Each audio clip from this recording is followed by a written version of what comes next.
Bonjour et bienvenue dans ce nouveau magazine. En plein mois de l'économie sociale et solidaire, nous accueillons aujourd'hui à nos côtés en studio Félicie Domaine, présidente et directrice, et Maxime Guérin, accompagnateur, dans la coopérative d'entrepreneurs Régate, organisée en SCOP. Oui, mais une coopérative d'entrepreneurs, qu'est-ce que c'est justement ? On a envie d'en savoir plus. Alors, tout d'abord, Félicie Domaine, bonjour. Bonjour. Et Maxime Guérin, bonjour. Bonjour. Alors, quand est-ce qu'elle a été créée, cette coopérative d'activité et d'emploi ? Alors, je vous réponds tout de suite, mais je commence par une toute petite introduction. Allez-y. Merci de nous avoir invités. Cette solution d'entrepreneuriat existe depuis plus de 20 ans. Et à ce jour, vraiment trop peu de personnes connaissent cette alternative à la création d'entreprises. Donc, nous sommes nés en 99, après 2 ans de préfiguration. Donc, la première coopérative sur la région Midi-Pyrénées est née en juillet 99. Elle s'appelle Régate. Et elle a donné naissance à sa petite sœur, qui est devenue sa grande sœur maintenant, qui s'appelle Régabat en 2007. Vous dites qu'elle est devenue sa grande sœur parce que plus de personnes l'ont rejoint ? Alors, on n'est pas sur le nombre de personnes, mais c'est une coopérative qui suscite ou qui génère, je vais dire ça autrement, beaucoup plus de chiffre d'affaires dans les métiers du bâtiment. On est beaucoup plus lucratif que dans les divers secteurs métiers que peut regrouper Régate, mais on y reviendra sans doute. Alors, comment elle est née, l'idée de créer une telle coopérative Régate à l'époque ? Tout d'abord, le besoin de faire naître du gisement d'activité sur les territoires. Certaines organisations sont venues nous rencontrer en disant quand même il y a un besoin. Donc le départ, c'était vraiment de s'inscrire dans une régie d'activité au sein d'un territoire. C'est ce qui a donné d'ailleurs naissance au nom Régate, puisque Régate, au départ, c'est la contraction de régie d'activité dans le Tarn économique. Et petit à petit, on s'est aperçu que pour faire naître des gisements d'activité, on s'adressait à l'entrepreneuriat. Et on a constaté aussi que malheureusement, beaucoup d'entrepreneurs n'arrivaient pas à terme ou au bout de 2 ans, au bout de 3 ans, arrêtaient leur activité et en plus endettaient leur famille, de temps en temps détruisaient leur foyer. Donc on s'est vraiment intéressé à des solutions différentes de l'entrepreneuriat. Alors, qu'est-ce que ça signifie, cette forme si particulière d'une coopérative d'activité et d'emploi ? Alors déjà, merci au mouvement coopératif qui a accepté de nous accompagner dans notre phase expérimentale. Donc on est maintenant une forme originale de société coopérative. Et notre objectif est particulier, c'est de créer un cadre économique, juridique et social qui permet l'exercice volontaire d'activités en commun, dans l'objectif de les pérenniser et de mettre au service des personnes qui souhaitent développer leur entreprise, leur activité économique personnelle, toute une série de dispositifs en fait. D'accord, donc toute une série de dispositifs. Et Maxime Guérin, qui peut frapper à votre porte ? Tout le monde, toute personne qui a un projet de création d'activité et qui a le souhait de devenir entrepreneur, quel que soit son statut, salarié, demandeur d'emploi, étudiant. De plus en plus de chefs d'entreprise en activité également viennent chez nous, notamment beaucoup d'auto-entrepreneurs qui sont en activité depuis plusieurs années et qui souhaitent passer à la vitesse supérieure, avoir une meilleure cotisation retraite, meilleure couverture sociale, pouvoir cotiser au chômage, être accompagnés, car beaucoup se sentent tout seuls au bout de plusieurs années. Et le fait de faire partie d'un réseau, voilà, donc on en a de plus en plus qui viennent chez nous. Donc vous dites des entrepreneurs dans tout type de domaine. Est-ce qu'il y a quand même des domaines d'activité pour lesquels ça ne serait pas possible ? Je ne sais pas, l'agriculture, le journalisme ? Alors non, il y a aucun secteur d'activité qui ne peuvent pas être hébergés dans la coopérative. Il y a par contre des métiers qu'on ne peut pas accueillir parce qu'ils sont soumis à des ordres particuliers comme les médecins et les avocats ou des réglementations particulières. Et dans tous les cas, on essaye toujours de trouver des solutions pour héberger tout type de métier. Nous avons déjà des entrepreneurs du domaine agricole, que ce soit en entretien d'espaces verts, paysagiste ou maraîchage. À ma connaissance, on n'a pas de journalistes encore. On a des rédacteurs, des traducteurs. Donc il faudrait étudier un petit peu plus le cas. J'ai fait quelques recherches. Apparemment, un journaliste professionnel ne peut pas être chef d'entreprise. Est-ce qu'il peut être entrepreneur salarié ? Ce serait à étudier. D'accord, donc vous nous montrez bien qu'en fait, ça s'adapte un peu à chaque profil et à chaque cas. Tout à fait. Alors peut-être Félicie, vous, est-ce que vous pourriez nous donner des exemples de domaines d'activité un peu pour nous montrer la variété ? Alors, je vais aller peut-être un peu plus loin que vous donner quelques exemples d'activités. Depuis plusieurs années, la demande qui émerge des personnes, c'est de la pluriactivité et de la multi-activité. Donc déjà, Régate, on est plutôt sur des métiers pleins généralistes et on avait 70 métiers différents. Donc on pouvait avoir des formateurs, des ingénieurs en informatique, des couturières, des coiffeuses, etc., etc. Et aujourd'hui, devant ce besoin de pluriactivité, on a décidé de décliner des marques et des marques par secteur. Donc aujourd'hui, on a Régate, donc, qui est la généraliste et qui compte 70 métiers, je vous en ai parlé. Régabat, qui existe déjà depuis quelques années, depuis 13 ans, et qui a plus de 50 métiers différents, donc maçon, carreleur, plaquiste, bon, les métiers du bâtiment, j'en passe. D'accord. Mais nous sommes en train de mettre en place Régazen autour des métiers du bien-être. On a déjà des réflexologues, des énergéticiens. On a Régagri qui se développe actuellement, qui permet d'accueillir des maraîchers, des paysagistes, des éleveurs, mais avec qui on est en train de porter des projets de micro-fermes, donc plusieurs métiers même au sein même de l'agriculture. Régaculture est quelque chose sur lequel nous sommes en train de réfléchir pour les artistes peintres, les chanteurs, les mimes, les clowns. Et puis enfin, le petit bébé, c'est Réga Service, qui va regrouper les métiers des services à la personne et les métiers de proximité. Et d'ailleurs, nous allons lancer prochainement une plateforme de services en ligne, je vous en reparlerai tout à l'heure, mais mettre en relation des clients qui ont des besoins ponctuels avec l'entrepreneur qui va bien, et surtout pour y répondre dans les 48 heures, avec les aides sociales qui vont bien, comme certains allègements fiscaux qui peuvent être attachés aux services à la personne. D'accord. Donc en fait, effectivement, on entend que ça s'adresse à vraiment beaucoup de secteurs et de métiers, Ça peut-être fourmille. de projets différents. En fait, qu'est-ce que vous leur apportez aux personnes qui souhaitent entreprendre ? Alors, je vais éviter de parler des choses globales. Une chose importante qu'on a réussi à faire voter, qui est maintenant dans la loi, c'est un statut, le statut d'entrepreneur salarié, qui a la possibilité en plus de devenir associé. Mais là, je vais m'adresser directement à un entrepreneur en lui donnant juste 10 bonnes raisons de nous rejoindre. D'abord, c'est chaque entrepreneur, vous restez autonome. Votre marque, votre clientèle, votre activité vous appartient. Deuxièmement, vous n'avez pas à créer votre propre structure juridique. Vous utilisez celle de la coopérative. Troisièmement, votre gestion administrative est prise en charge. Les règlements des cotisations sociales, le reversement de la TVA, la facturation, la gestion de vos propres fiches de paye, puisque vous êtes entrepreneur et salarié, le calcul mensuel de vos salaires. Tout ça est porté par une équipe d'appui. Bien sûr, donc, le statut d'entrepreneur salarié qui vous sécurise, car vous signez un contrat de travail en CDI.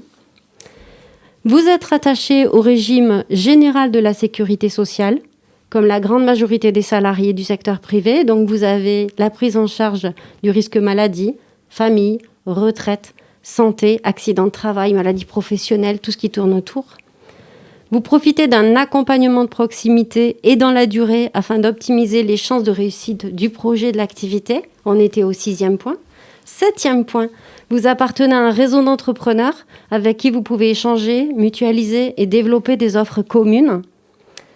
Vous bénéficiez d'un programme de formation qui peut aller de l'élaboration du prix de vente, l'analyse de l'évolution de vos résultats, à des conseils plus spécifiques, stratégiques ou à des démarches commerciales, bien sûr toujours avec une comptabilité analytique.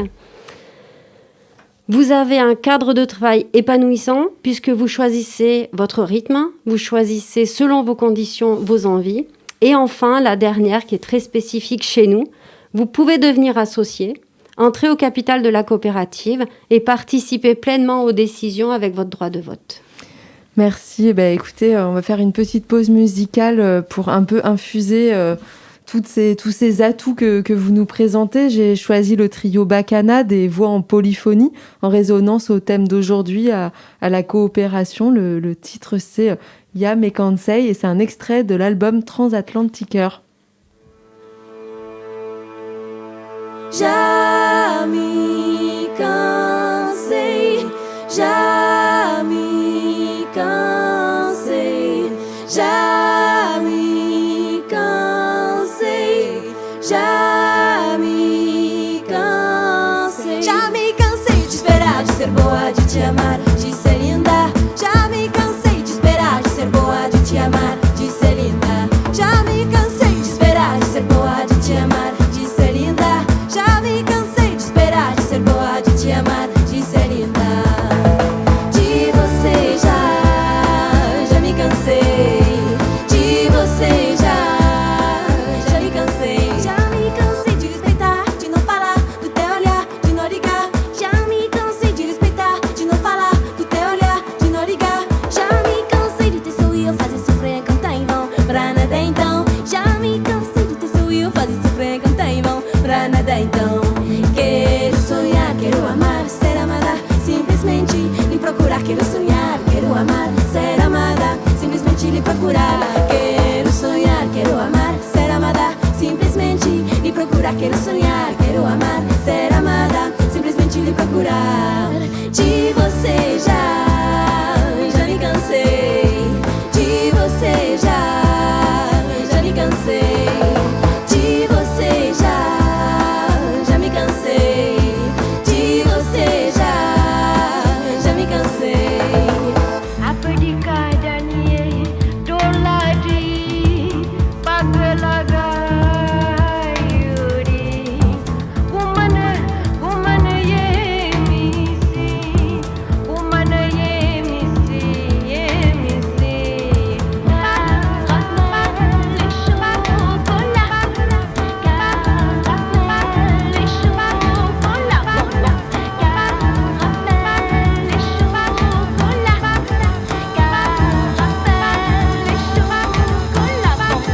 Merci pas pour moi, mais tu peux bien les offrir à une autre.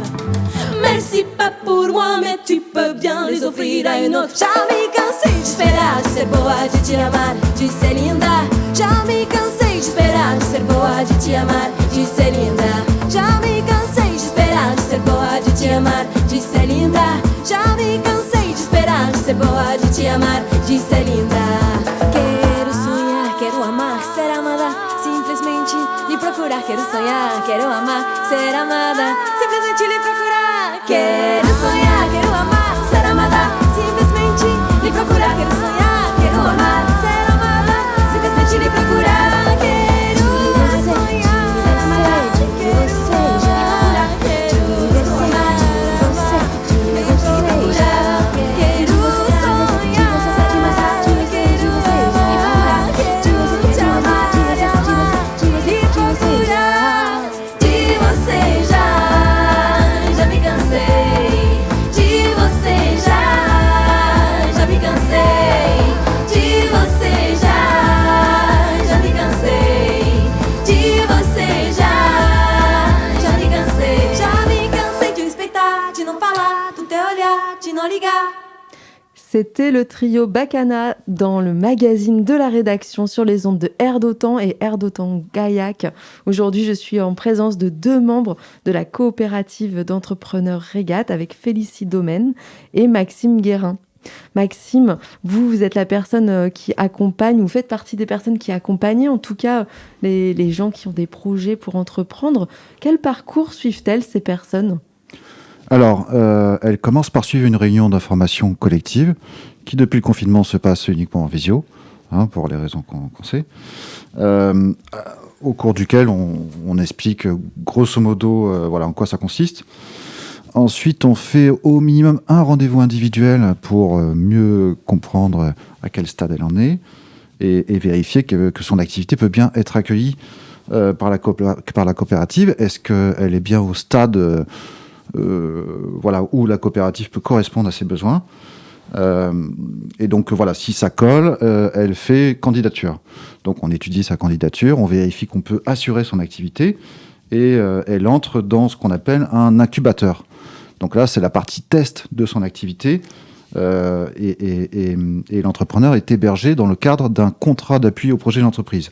Donc ça lui permet d'utiliser l'entité juridique pour facturer ses services, de tenir une comptabilité, mais elle n'a pas de rémunération.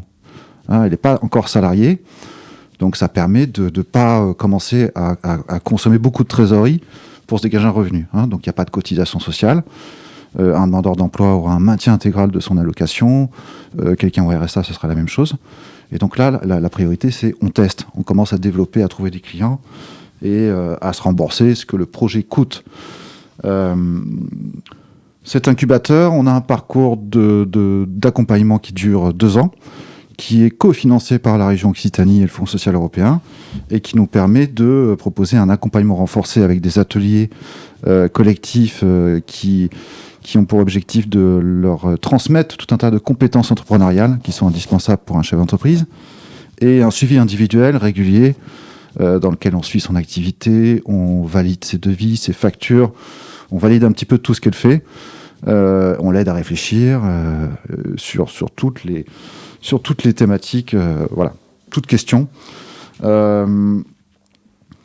On a une équipe support qui, à distance, gère toute sa comptabilité, lui donne des informations réglementaires, spécialement cette année, avec toutes les restrictions, voilà, on a énormément échangé avec nos entrepreneurs. Voilà, donc on a une phase d'incubation et au bout de 2 ans, si le métier d'entrepreneur convient à la personne, parce que c'est pas un métier facile, et qu'elle souhaite pérenniser son activité, elle peut intégrer l'accélérateur et là bénéficier de façon durable de nos services avec un accompagnement moins soutenu, étant donné que théoriquement, elle est devenue beaucoup plus autonome. D'accord. Donc c'est ça l'accompagnement. Il y a autre chose à rajouter ? Ou c'est à peu près ça ? Est-ce que par exemple, ce sont des rendez-vous selon les besoins de l'entrepreneur ou est-ce que c'est vous qui lui fixez des rendez-vous ? Alors les deux. Hein, quelqu'un qui ne fait plus, qui fait pas signe, on va le contacter, on va le relancer pour savoir où est-ce qu'il en est, bien entendu. Spécialement, voilà, cette année, il y a eu des personnes qui sont peut-être isolées des fois, mais on échange de manière très régulière avec eux. Ils ont tous nos téléphones portables. On a des échanges quotidiens, ne serait-ce que par des SMS, des fois des petites questions. Donc on a ce suivi très régulier avec eux. D'accord, très bien. Est-ce qu'on peut confondre ça avec le portage salarial ? C'est pareil ou il y a des différences ? Alors, je vais répondre à cette question tout de suite. Je vais peut-être compléter l'information de Maxime parce que effectivement, les entrepreneurs sont suivis de façon régulière, soit des rendez-vous individuels, soit des ateliers collaboratifs auxquels ils participent parce que le thème qui est proposé les intéresse. Mais il y a surtout une gestion de la comptabilité au quotidien qui fait que les entrepreneurs sont en flux permanent avec nos services. D'accord. Il n'y a pas de fractionnement, c'est pas comme des rendez-vous ponctuels. Non, il y a vraiment une relation au quotidien qui s'instaure entre les services de comptabilité, les services sociaux, le service juridique, le service accompagnement. Donc, quelle que soit la demande de l'entrepreneur, il est en relation constante avec la coopérative. Et du coup, ça me permet de faire un lien direct avec votre question précédente. Est-ce que dans la coopérative d'activité, il y a une différence avec la société de portage ? J'ai envie de dire oui. Il n'y a qu'un point commun, en fait, c'est le statut. On peut confondre le statut d'un entrepreneur salarié avec le statut du consultant salarié dans une société de portage, mais c'est exactement le seul point qu'ils ont en commun. Une société de portage, vous êtes hébergé de façon ponctuelle et on vous offre le statut de salarié sur une mission que vous avez besoin d'héberger en dehors d'un employeur. Voilà. Mais ça peut être du coup par coup, ça peut être long, mais ça reste une forme de statut. Alors que nous poursuivons l'objet d'accompagner l'entrepreneur vers sa création d'entreprise. Il peut rester durablement chez nous ou en partir, mais nous avons une finalité qui est très importante, c'est le projet de la personne. Le statut de salarié, finalement, c'est un outil parmi tous les autres outils que nous offrons à l'entrepreneur. Donc, vous nous avez parlé un peu des avantages. Est-ce que vous pouvez revenir quand même plus précisément sur les avantages de cette personne qui devient entrepreneur salarié ? Alors, le contrat d'entrepreneur salarié offre les mêmes droits que ceux d'un salarié en CDI, mais avec la souplesse liée au métier d'entrepreneur. C'est-à-dire que la personne reste totalement autonome dans le pilotage de son activité, dans ses relations clients, dans la définition de ses prix. C'est elle qui décide de son rythme et du temps qu'elle consacre à son activité. On n'est pas derrière à pousser les gens, c'est vraiment le choix de chacun. Et d'un autre côté, elles bénéficient des mêmes droits qu'un salarié, des mêmes cotisations retraite, de la même couverture maladie, de cotisations au chômage, d'une mutuelle collective de qualité. Et sur Regabat, dans le bâtiment, nos entrepreneurs cotisent également à la caisse des congés payés du bâtiment, ce qui leur permet d'avoir 30 jours de congés payés par an. D'accord, Voilà. En effet. Et... Juste, oui, aussi préciser, durant le confinement, tous nos entrepreneurs salariés ont pu de ce fait bénéficier des mesures de chômage partiel. Et lorsqu'ils veulent quitter la coopérative pour arrêter leur activité ou continuer sous la forme d'une entreprise classique, ils ouvrent des droits au chômage. Voilà. Très bien. Félicie, est-ce que vous pourriez nous parler de l'évolution du statut au sein de la coopérative Regat de salariés à associés, finalement, quelle différence ? Je vais être un peu institutionnelle sur cette question parce que ça reste pas simple de comprendre que chez nous, les entrepreneurs, ils ont ce qu'on appelle une triple qualité. Alors, ça m'oblige. La triple qualité, c'est quoi ? D'abord, ils sont entrepreneurs, certes. Après, ils sont salariés, certes. Et enfin, ils deviennent associés. Du coup, à chaque fois, ça ne vient pas chercher la même chose, le même besoin et la même réponse. Et ça, c'est important de le comprendre parce que du coup, de quoi on parle ? On parle de pérennisation et de développement de l'activité grâce à un accompagnement qui va perdurer tout au long de sa vie entrepreneuriale. Ce n'est pas qu'au début ou à la fin, c'est adapté à la personne et à son propre besoin. C'est l'augmentation de sa rémunération en lien avec l'augmentation de son activité. C'est la possibilité de créer son entreprise à tout moment avec le soutien de l'équipe d'appui. C'est la possibilité de travailler en collectif, en équipe projet, en coopération sur des marchés importants, par exemple. C'est l'intégration dans des espaces de gouvernance au niveau de la société, comme le conseil d'administration, un conseil de surveillance, un conseil coopératif ou même le CSE. Plusieurs de nos coopératives à travers le territoire français, parce qu'on dénombre aujourd'hui plus de 150 coopératives d'activité sur le territoire, ont des instances de gouvernance dans lesquelles sont intégrés des entrepreneurs. Chez nous, par exemple, dans nos conseils d'administration, que ce soit Regat ou Regabat, nous avons des entrepreneurs salariés associés qui ont des mandats. Et alors, financièrement, combien ça leur coûte leur participation à Regat ? Vous nous parlez de plein de services juridiques, comptabilité. Ça leur coûte combien, en fait ? Alors, ou comment ça se compte ? Parce que c'est peut-être proportionnel à ce qu'ils gagnent. Je ne sais pas comment c'est organisé. Alors oui et non. Et puis, ce n'est pas une réponse de Normand. Je vais essayer de faire bref et rapide. Ce qu'il faut comprendre, c'est qu'au départ, dans le modèle économique, nous sommes soutenus par la région et par l'Europe pour pouvoir accompagner gratuitement ces entrepreneurs. Ils ne payent pas leur accompagnement. Donc, ce qu'on leur demande, c'est une contribution collective qui est prélevée sur leur chiffre d'affaires, qui est calculée sur la marge commerciale brute. Ces pourcentages au niveau du territoire français sont votés. Alors, ça va de 8 à 15% sur le territoire national et c'est voté en Assemblée générale tous les ans. Depuis des années, à Regat ou à Regabat, nous sommes à 10% sur la marge commerciale brute. Et forcément, un entrepreneur qui démarre génère très peu de chiffre d'affaires. Donc pour lui, c'est progressif. Pour un entrepreneur qui est associé, il y a des plafonds et ces plafonds sont votés par l'Assemblée générale des associés. D'accord. Vous faites partie de l'économie sociale et solidaire. Vous êtes engagé dans ce mouvement-là. Comment vous y participez ? Alors là, nous sommes un pur produit de l'économie sociale et solidaire. Ça fait 25 ans qu'après plusieurs expérimentations, les coopératives d'activité et d'emploi ont construit un modèle d'entrepreneuriat salarié coopératif unique qui permet de créer et de développer l'activité dans un cadre autonome, coopératif et sécurisé. Rien que ça, c'est en soi un pur produit de l'économie sociale et solidaire. Nous avons réussi, quelque part, par notre expérimentation, à faire rentrer dans le monde coopératif des individus qui étaient tout seuls et leur permettre de bénéficier des collectifs. Quant aux membres de Regat, ils sont amenés à se voir, à se croiser régulièrement, à échanger ?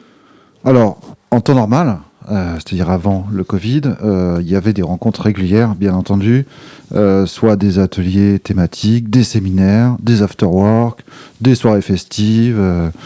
Voilà. Donc, évidemment, depuis cette année, On peut plus trop faire ce type de rencontre.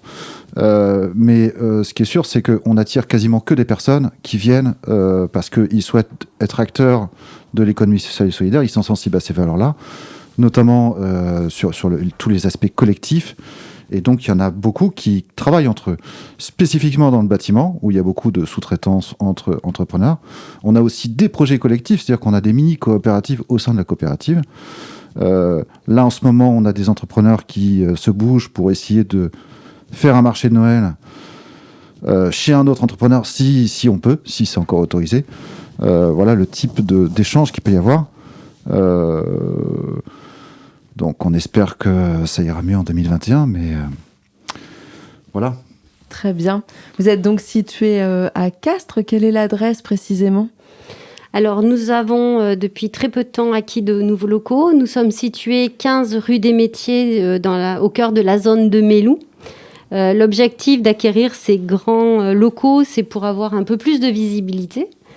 Et du coup, nous sommes en train de réfléchir à l'orientation que nous voulons donner à ces locaux. Nous réfléchissons à un tiers-lieu qui pourrait être très orienté vitrine, puisqu'actuellement, nous avons plus de 200 entrepreneurs dans des métiers différents. Donc, ça peut paraître un petit peu compliqué. Néanmoins, j'insiste sur ce que je disais tout à l'heure. Nous sommes en train de réfléchir à la création d'une plateforme informatique de service. Vous avez besoin d'un entrepreneur pour une action de dépannage, un robinet bouché, une ampoule à changer, un meuble à monter. On sait que ça, c'est très, très compliqué, surtout pour les personnes qui vivent un petit peu isolées. Et ben, nous mettrons en relation la demande avec l'entrepreneur et assurant la qualité du service rendu. Donc, pour nous, c'est tout un programme, maintenant, à l'horizon 2021. Très bien, écoutez, on peut en tout cas en savoir plus sur votre site qui est très bien fait. Peut-être vous pouvez nous dire comment le trouver sur Internet. Alors, très très simple, regat.fr, c'est le site avec l'adresse majeure. Après, nous avons un autre site qui est rattaché, qui entreprenait avec nous, qui est rattaché directement à regat.fr, où là, vous avez la cartographie et la liste de tous nos entrepreneurs et dans tous les métiers qu'ils font. Mais n'hésitez pas, regat.fr et vous y êtes. Félicie Domaine, merci. Merci à vous de nous avoir reçus. Maxime Guérin, merci. Merci beaucoup. Bonne continuation à Regat. Un grand merci à Chérif à la technique et à très bientôt sur nos ondes de Air d'Otan et Air d'Otan Gaillac.